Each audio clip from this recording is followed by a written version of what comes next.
5 parades, 10 days, and a carnival season that, at times, turned from celebration to controversy. It began February 7th with the Krewe of Freret. City Council President J.P. Morrell accused the Krewe of violating the city's Mardi Gras ordinance after koozies promoting a THC-infused seltzer were thrown from a float. Morrell says the ordinance clearly bans commercial and political messages on parade throws. He also warned that if crews don't regulate their own riders, the city can step in. And if you are incapable or unable in following the rules, then there are plenty of crews behind you that will. Fret's captain called the koozies unauthorized, apologized, and says the crew will handle the matter internally. The next day, 41 riders were removed from Float 10 in the Krewe of Carrollton after beads were thrown aggressively toward officers. I'm not going to have a bunch of idiots out there on the parade route go try to ruin it for everyone by trying to hurt people. Mayor Moreno warned one person's actions could cost an entire float. The crew launched an internal review. 6 days later, controversy intensified during the Krewe of Tucks. Photos showed black dolls appearing to hang by beads around their necks.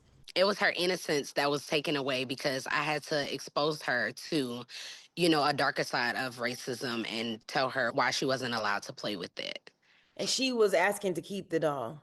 Because to Absolutely. her, it's just a doll and a bead. She doesn't see past that. She's like, well, Mom, it's just a Barbie. And it's not. City leaders condemned the display. 2 riders were terminated. The Attorney General announced an investigation, and Mayor Moreno invited the young girl and her family to watch parades from Gallier Hall the following day to help restore their Mardi Gras experience. The next day, riders on Float 32 and Krewe of Thoth were removed after complaints of aggressive throwing. Police later corrected their initial statement and clarified no federal agents were involved. By Tuesday, riders were cleared. NOPD apologized for confusion. Then came Mardi Gras Day. During Zulu, a 4-year-old boy was allegedly struck by a wine bottle thrown from Float 26. I thought it was a coconut until I felt the glass. Her son required staples and was later diagnosed with a concussion.